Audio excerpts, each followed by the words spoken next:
তারিখে মাহে রমজান। নির্বাচন সামনে আসতেছে। আমরা কাকে নির্বাচিত করব, কাকে ভোট দেব, কে নেতা হবে, আল্লাহ তাআলা পবিত্র মহাগ্রন্থ আল কোরআনে এগুলি জানিয়ে দিয়েছেন।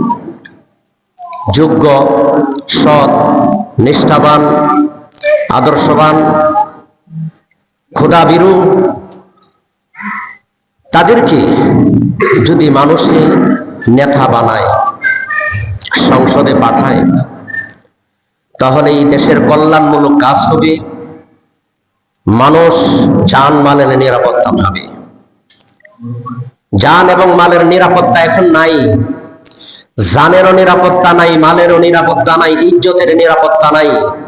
আছে? নিরাপত্তা নাই। যে আল্লাহ পাক রাব্বুল আলামিন এই পৃথিবীর সমস্ত মানুষ দায়িত্বশীল এবং প্রত্যেকটা মানুষ অভিভাবক। আমি আমার ঘরের অভিভাবক, আপনি আপনার ঘরের অভিভাবক। প্রত্যেকটা অভিভাবককে আল্লাহ সুবহানাহু ওয়া তাআলা হাসরের ময়দানে জিজ্ঞাসাবাদ করবেন। এই সমাজ যারা পরিচালনা করেন, যারা সমাজের ন্যায় বিচারক, সমাজের মাতাব্বরি যারা করেন, তাদেরকে আল্লাহ পাক রাব্বুল আলামিন জিজ্ঞাসা করবেন বিচার সঠিক করেছেন কিনা। সেই ব্যাপারে জিজ্ঞাসাবাদ করা হবে। সেই জন্য আপনি যদি হক বিচার করেন, সঠিক বিচার করেন, অনেকের কাছে ভালো থাকবেন না। কিন্তু আল্লাহ পাক রাব্বুল আলামিন আপনি যদি সঠিক বিচার করেন, আপনার গদি থেকে নামতে হবে। আপনার বিরুদ্ধে সমালোচনার ঝড় তুলবে। ওই লোকটি কারা? যারা আল্লাহকে ভয় করে না। আমাদের দেশে নির্বাচন বিশেষ করে দুইটি দল ক্ষমতা ছিল সবচেয়ে বেশি, আওয়ামী লীগ এবং বিএনপি, ঠিক না? যখনই যে দল ক্ষমতা গেছে, যাওয়ার পরে এই কথাটা সকলেই বলেছি, আমরা এবার ক্ষমতায় এসেছি, আমাদের আগে যারা ক্ষমতায় ছিলেন এই দেশটাকে লুটে ফুটে খেয়ে শেষ করে দিয়েছে। বলে নাই কথা? পরবর্তীতে প্রথম দলের পর দ্বিতীয় দল যখন ক্ষমতায় যায়, তখন তারাও বলে আমরা এবার ক্ষমতা এসেছি, আমাদের আগে যে দল ক্ষমতায় ছিল এই দেশটাকে লুটে ফুটে খেয়ে দেশকে শেষ করে দিয়েছে। এখন উভয়ের কথা যদি সত্যি হয়, তাহলে সেটা হলো দুর্নীতির রাজনীতি। আর উভয়ের কথা যদি মিথ্যা হয়, তাহলে তাদের রাজনীতিটা হলো মিথ্যার রাজনীতি, ঠিক না? ভোট একটি আমানত জিনিস, এটা প্রত্যেকের কাছে আল্লাহ তাআলা আমানত। সৎ, যোগ্য, নিষ্ঠাবান, ভালো লোককে যাচাই করে আল্লাহ পাক ভোট দেওয়ার কথা বলেছেন। সূরাতুল মাইদার 2 নম্বর আয়াতের শেষ অংশে আল্লাহ সুবহানাহু ওয়া তাআলা এই কথা বলে দিয়েছেন, ওয়া তাআওয়ানু আলাল বিররি ওয়াত তাকওয়া ওয়া লা তাআওয়ানু আলাল ইসমি ওয়াল উদওয়ান। তোমরা সৎ কাজে আত্মসংযমে একে অপরকে তোমরা সাহায্য সহযোগিতা করবে এবং অন্যায় কাজে কাহারও কাজে সাহায্য সহযোগিতা কি করবে না। তাহলে সৎ কাজে সাহায্য সহযোগিতার কথা বলা হয়েছে। তাহলে এখানে আমরা নেতা নির্বাচন করব, ভালো নেতা, নামাজি, আল্লাহ ভীরু, এবং যার দ্বারায় সমাজ এবং এই দেশের কল্যাণ হবে, মানুষ নিরাপদে থাকবে। ওয়ালা তাআওয়ানু আলাল ইসমি ওয়াল উদওয়ান। খারাপ মানুষ যারা, দুষ্কৃতিকার লোক যারা, যাদের অন্তরে নাপাকি আছে, মুনাফিকি আছে, এবং ক্ষমতায় যাওয়ার পরেই গরিবের মাল আত্মসাৎ করে, গম চুরি থেকে নিয়ে একবারে মন্ত্রী থেকে নিয়ে একবারে চেয়ারম্যান মেম্বার পর্যন্ত। সেই জন্য এই দেশ পরিচালনা যারা করবে, সামনে নির্বাচন, আমরা ভালো লোককে যাচাই করে, আমি এই কথা বলবো না জামাত ইসলাম কি ভোট দেন অথবা বিএনপি কি ভোট দেন, যারা যারা দাঁড়াইতেছে আমি নির্ণয় করছি না। আমি বলছি পরে আবার পেশ রাখবেন হুজুর রাজনীতিক না, রাজনীতিক না। আল্লাহ তাআলা যে কথা বলে দিয়েছেন সেই কথাটাই আমি বলতেছি। ভালো লোককে আমরা কি করব? ভোট দেয়া, নির্বাচিত করে তাকে সংসদে পাঠাবো। এটাই হলো আল্লাহ তাআলার কথা। আর খারাপ লোক যদি সংসদে পাঠান, গরিবেও কিছু পাবে না, যা আসবে সব তার এবং তার অনুসারীদের পকেটে যাবে। ঠিক না ঠিক?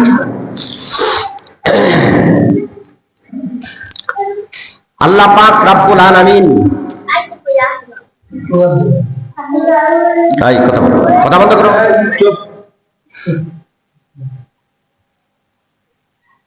ইমাম শব্দের অর্থ হলো নেতা।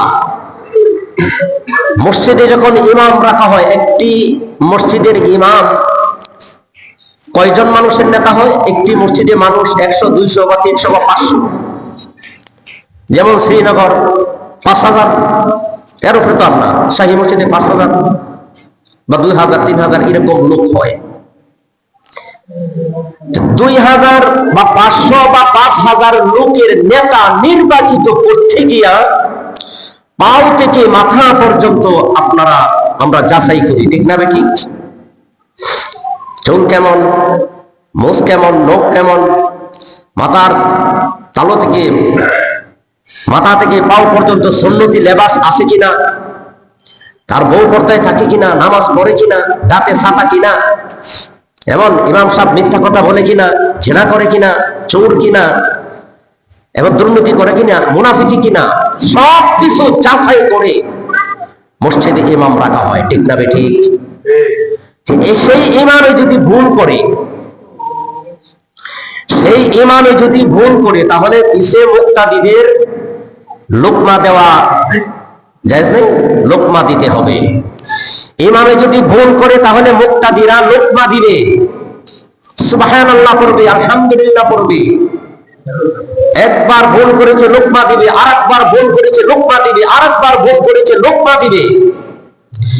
3 বার ভুল করার পরে লোকমা দেওয়ার পরেও যদি সেই ইমাম সাহেব তার ভুলকে শুধরায় না নেন, তাহলে নেওয়াজ ছেড়ে দিতে হবে মুসল্লিদের, ওই ইমামকে বের করে দিতে হবে, নতুন ইমাম নিয়োগ করতে হবে। ঠিক না ঠিক? কারণ ইমামে বারবার ভুল করে, 3 বার লোকমা দেওয়ার পরেও ইমামে কি তারটাই সে করতেছে। বলার উদ্দেশ্য হলো, একজন ইমাম, মসজিদের ইমাম হচ্ছে 500 থেকে 200 থেকে বা 500, 700, 800 বা 1000, 5000 লোকের ইমাম। তাকে আমরা যাচাই করি মাথা থেকে পাও পর্যন্ত সুন্নতি লেবাস আছে কিনা, মিথ্যা কথা বলে কিনা, এবং অন্তরে দুর্নীতি মুনাফিকি আছে কিনা। এরপরেও ইমামে ভুল করলে আমরা ভুল শুধরায় দেই। এরপরে যদি এক ইমাম সাহেব 1 বার, 2 বার, 3 বার ভুল করার পরেও, ভুল করে শুধরানোর পরেও যদি ইমাম সাহেব ভুল সংশোধন করে নামাজ না পড়েন, তাহলে যেমনি ভাবে নামাজের নিয়ত ছেড়ে দিয়ে ইমাম সাহেবকে পরিবর্তন করে নতুন ইমাম নিয়োগ করা হয়। একজন 5000 মসজিদের ইমাম, 5000 লোকের ইমামের যদি এত যাচাই করতে হয়, আর যিনি হবেন রাষ্ট্রের ইমাম, ইমাম শব্দের অর্থ কি? নেতা। যিনি রাষ্ট্রের ইমাম হবেন, এই বাংলাদেশের 20 কোটি মানুষের ইমাম যিনি হবেন, এবং সংসদে যাদেরকে আমরা পাঠাবো এমপি হিসাবে, সেই একজন এমপি 2 লক্ষ বা 3 লক্ষ মানুষের ইমাম। তাকে ভোট দিতে গিয়ে আমরা যাচাই করি না মদখোর কিনা, জিনাখোর কিনা, চোর কিনা, ডাকাত কিনা, বাটপার কিনা, এমনকি লুটতরাজ কিনা আমরা যাচাই করা হয় না। ঠিক না ঠিক? এগুলি যাচাই করতে হবে। তার কারণ যাকে নেতা নির্বাচন করে নির্বাচিত করে আমরা সংসদে পাঠাবো, তার দ্বারা যদি দেশের ক্ষতি হয়, সে যদি চুরি করে, দুর্নীতি করে, গরিবের মাল আত্মসাৎ করে, তাহলে সেই পাপের অংশীদার আমরা যারা ভোট দিয়েছি তাদেরও হতে হবে। ঠিক না ঠিক? আর যদি তার দ্বারা কল্যাণমূলক কাজ হয়, দেশ সুন্দরভাবে চলে, মানুষ জান এবং মালের নিরাপত্তা পায়, তাহলে সবের কাজ হবে। আমরা ভোট দিয়ে নির্বাচিত করে সংসদে পাঠালাম, তার দ্বারা এই দেশের উন্নয়নমূলক কল্যাণমূলক কাজ হয়েছে, মানুষ নিরাপদ জান এবং মালের নিরাপত্তা পেয়েছে, তাহলে সব হবে। সেই সবের অংশীদার আপনি আমিও হব। সুবহানাল্লাহ। এই জন্য আল্লাহ পাক রব্বুল আলামিন বলেন, ওয়া তাআওয়ানু আলাল বিররি ওয়াত তাকওয়া ওয়া লা তাআওয়ানু আলাল ইসমি ওয়াল উদওয়ান। তোমরা সৎ কাজে একে অপরকে আত্মসংযমে সৎ কাজে সাহায্য এবং সহযোগিতা করবে, অন্যায় কাজে কখনো তোমরা সাহায্য করবে না। যদি অন্যায় কাজে সাহায্য করেন, তাহলে সেই অন্যায়ের কিছু পাপ আমারও কি করতে হবে? গ্রহণ করতে হবে। সেই জন্য নেতা নির্বাচন করতে গিয়া আমাদেরকে আল্লাহ পাক রব্বুল আলামিন প্রত্যেকেরই স্বাধীনতা দিয়েছেন। স্বাধীনতা দেন নাই? কিন্তু বাংলাদেশের মানুষ স্বাধীনতা পায় নাই। আমরা যখনই যে দল ক্ষমতায় যায়, আমরা দেখতেছি এই দেশের মাটিতে জন্ম হয়ে যারা রাজনীতিবিদ নেতা হয়ে যারা সংসদে বসে আর সাধারণ গরিব দুঃখী মানুষদেরকে তারা চাকর বাকরের মতন মনে করে। ঠিক না ঠিক? তাদেরকে চাকর বাকরের মতন মনে করে।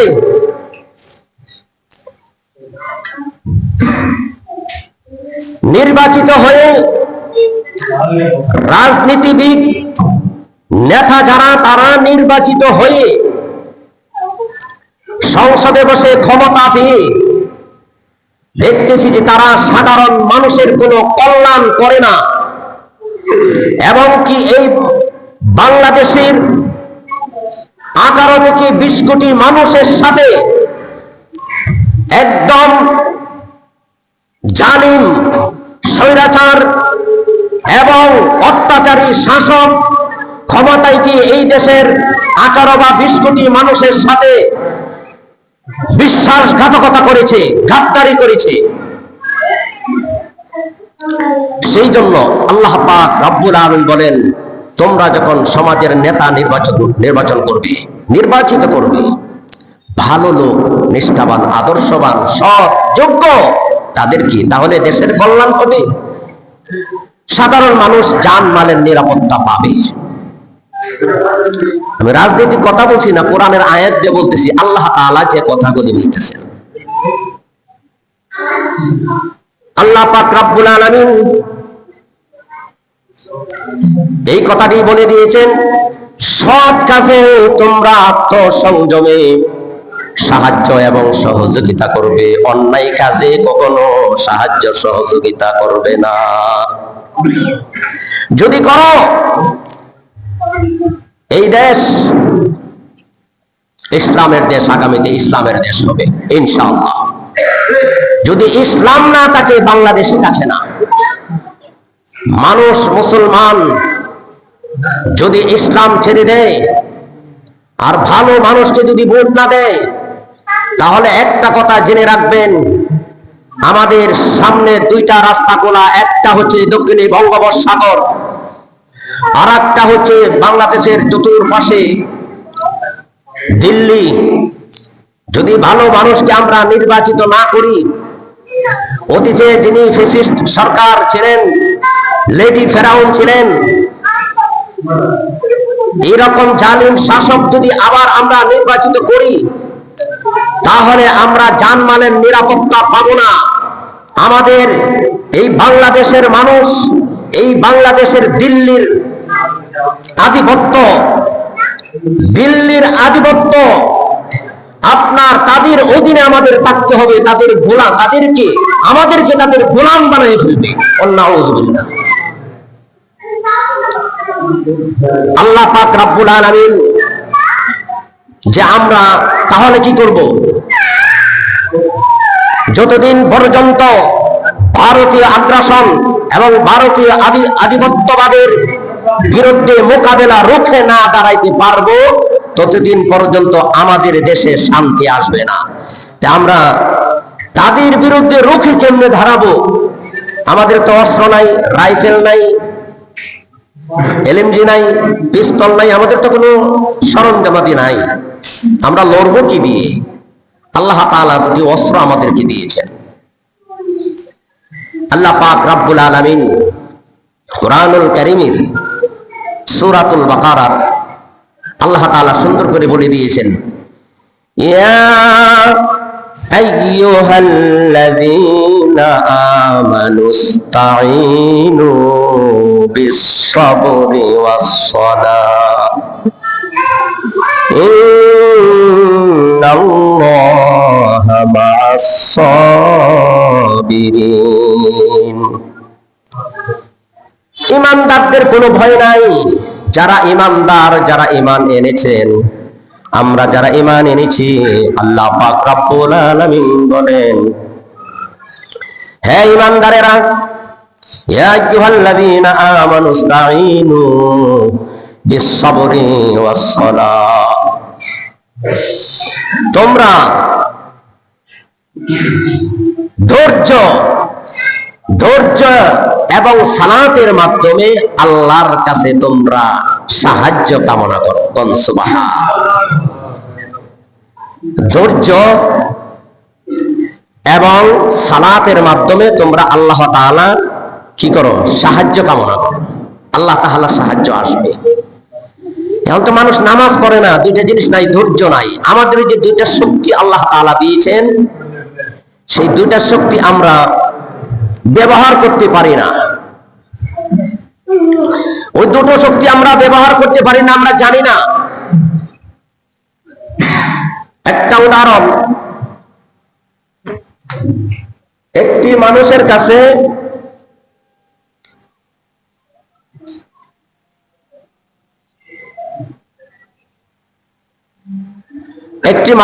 একটা রাইফেল আছে, মনে করে একটা রাইফেল, আর 10টি মানুষ আসতেছে, তার শূন্য হাত, অস্ত্র নাই। এখন যার কাছে রাইফেল আছে, রাইফেলের ভিতরে গুলি আছে না? সে যদি রাইফেল দিয়া একবার রাইফেলটা ফিটিং করে গুলি চালায়, তাহলে কট কট করে আপনার 10টা গুলি গিয়ে 10 জন শেষ। ঠিক না ঠিক? 10 জন তার সামনে আসতে পারবে না, 20 জন অর্থাৎ 100 মানুষের তার সামনে আসতে পারবে না। আর যদি ওই রাইফেল যেভাবে চালাইতে হয়, সেই রাইফেল যদি সেইভাবে চালাইতে না পারে, রাইফেলের নলি যদি তার দিকে তাকে, রাইফেল যদি উল্টা করে ধরে, তাহলে যে সামনে যে শত্রু বাহিনী আছে, 10-20 জন বা 100 মানুষ আছে, তাকে ভয় করবে না। কেন? ওই বেটা তো রাইফেল চালাইতেই পারে না, আমাদেরকে গুলি করতে পারবে না, আমাদেরকে আইসেন, ওই তারা শত্রু বাহিনী আইসে কি ঝাপড়াইয়া ধরবে। আর যদি রাইফেল চালানো শিখে, চালানো তার অভিজ্ঞতা থাকে, 100 মানুষও তার কাছে আসতে পারবে না, ভয় করবে। মুসলমান সিংহের জাতি, বাঘের জাতি। মুসলমান কখনো কাফের, বেঈমান, মুশরিকদের ভয় করবে না। আল্লাহ পাক রব্বুল আলামিন সূরাতুল আনফাল 60 নম্বর আয়াতে আল্লাহ পাক রব্বুল আলামিন সুন্দরভাবে বলে দিয়েছেন, আ'ইদ্দু লাহুম মাসতাতা'তুম মিন কুওয়া ওয়া মির রিবাতিল খাইল তুরহিবুনা বিহি আদুওয়াল্লাহি ওয়া আদুওয়াকুম। আল্লাহ তাআলা বলেন, তোমরা আল্লাহর শত্রুদের বিরুদ্ধে এবং তোমাদের শত্রুদের বিরুদ্ধে তোমরা শক্তি অর্জন করো। কি অর্জন করো? আল্লাহর শত্রুদের বিরুদ্ধে, তোমাদের শত্রুদের বিরুদ্ধে তোমরা শক্তি অর্জন করো।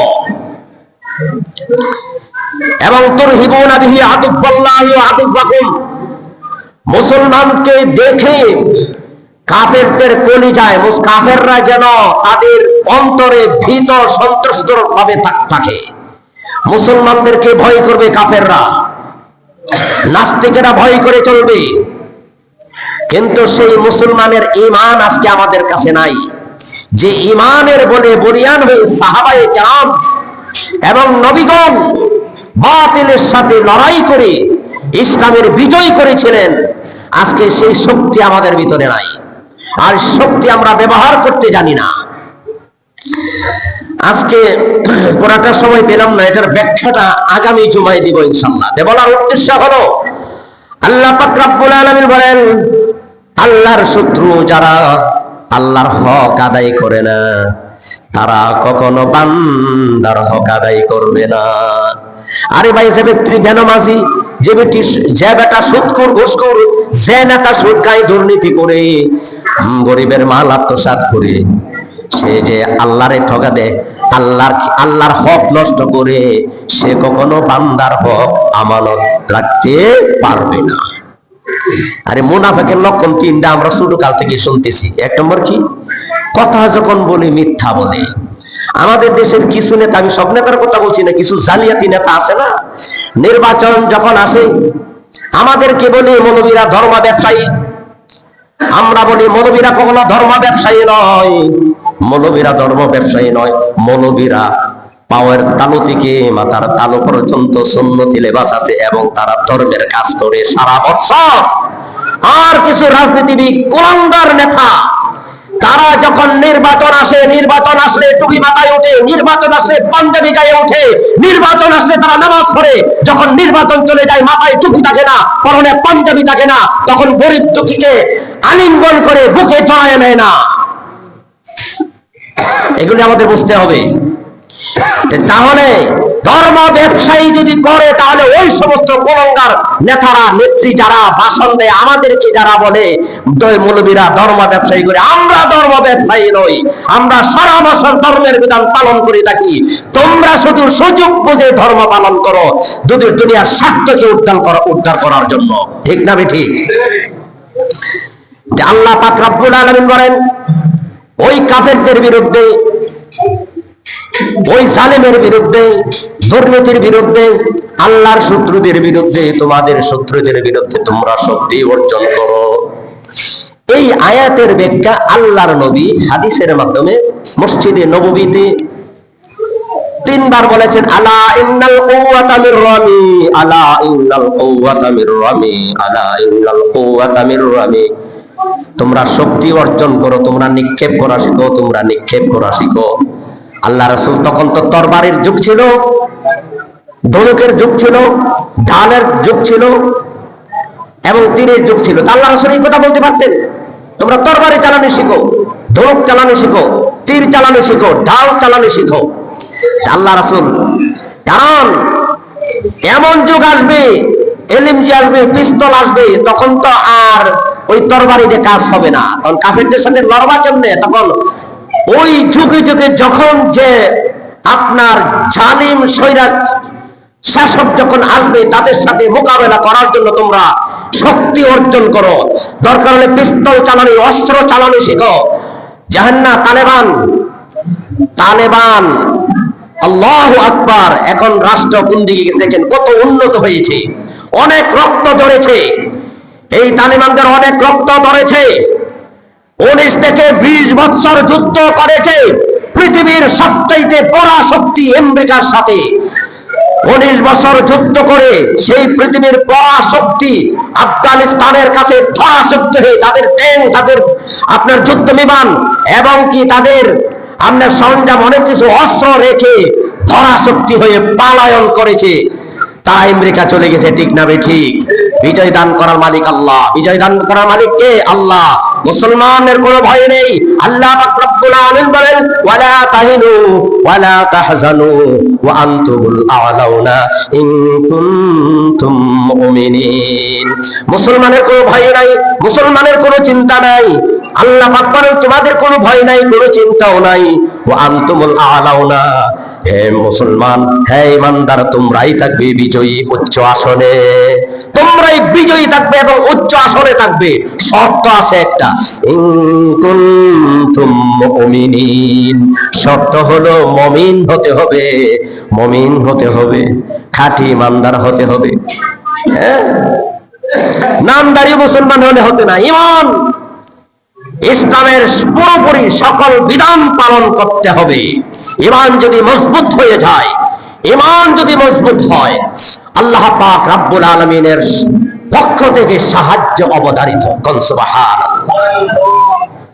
আল্লাহ তাআলা বলেছেন, আমাদের কোনো ভয় নেই, কোনো যেহাম তো আমরাই ভয় করি, আমরা ভয়ের মধ্যে আছি, ভীতির মধ্যে আছি, ঠিক না ঠিক? কিন্তু আল্লাহ নবী বলেছেন, আলা ইন্নাল কুওয়াতা বির রামি, তোমরা শক্তি অর্জন করো বাতিলের বিরুদ্ধে, কাফেরদের বিরুদ্ধে, আল্লাহর শত্রুদের বিরুদ্ধে, তোমাদের শত্রুদের বিরুদ্ধে তোমরা লড়ার জন্য, তোমরা তাদের সাথে মোকাবেলা করার জন্য তোমরা শক্তি অর্জন করো। সুবহানাল্লাহ, কথাটা আল্লাহ। সেই জন্য আমি যে কথাটা বলতে চাইছিলাম, নির্বাচনকে সামনে, আমি কিন্তু আবার এই কথা বলবেন না আজকে হুজুর রাজনৈতিক ওয়াজ করছি, আমি কাহারও বিপক্ষে কিছু বলি নাই। আমার আল্লাহ যে কোরআনে যে কথাটা বলে দিয়েছেন, আমি সেই কথাটাই বলেছি। وتعاونوا على البر والتقوى ولا تعاونوا على الإثم والعدوان। সৎ নিষ্ঠাবান যোগ্য ব্যক্তি কাজে তোমরা একে অপর তোমরা সাহায্য সহযোগিতা করবে, তাকে তোমরা নির্বাচিত করবে। আর অন্যায় কাজে ওই যারা স্বাধীন, যারা খারাপ লোক, যারা সুদখোর, মদখোর এবং দুর্নীতিবাজ, তাদেরকে ভোট দেওয়ার কথা আল্লাহ পাক না করছেন, ওয়ালা তাআওয়ানু আলাল ইসমি ওয়াল উদওয়ান। তাদের কাছে কখনো সাহায্য সহযোগিতা করবে না। যদি করো তাহলে আল্লাহর শাস্তি বড় কঠিন, আল্লাহর শাস্তি বড় কঠিন। তাহলে আল্লাহ পাক রব্বুল আলামিন আমাদেরকে ভোট একটা আমানত জিনিস। আমার ভোট আমি দিব, যাকে ইচ্ছা যাকে খুশি তাকে দিব। কথাটা আমিও সমর্থন করি, যাকে খুশি তাকে, মানে কি ভালো লোককে দিব। কাকে দিব? ভালো লোক দেখে দিব। এখন ভালো লোক কারা আমরা সবাই বুঝি, সবাই জানি, সবাই চিনি, এই জন্য আমি কোনো নাম উল্লেখ করলাম না। সেটা ভালো লোক দেখে নির্বাচিত করবেন।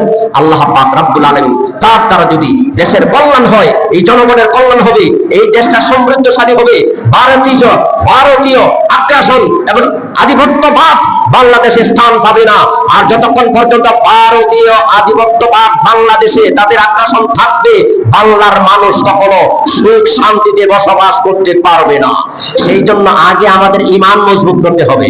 ওই যে কথা বলছিলাম, আমাদের দুইটা অস্ত্র। কয়টা অস্ত্র আল্লাহ পাক রব্বুল আলামিন দিয়েছেন? ইয়া আইয়ুহাল্লাযীনা আমানুস্তাঈনু বিস-সাবরি ওয়াস-সালাহ ইন্নাল্লাহা মা'আস-সাবিরিন।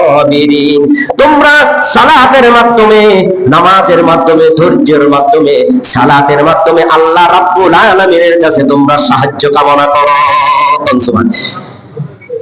ইন্নাল্লাহা মা'আস-সাবিরিন, নিশ্চয়ই আমার আল্লাহ ধৈর্যশীল, সাথে ধৈর্যশীল যারা তাদের সাথে আল্লাহ পাক আছেন। সুবহানাল্লাহ।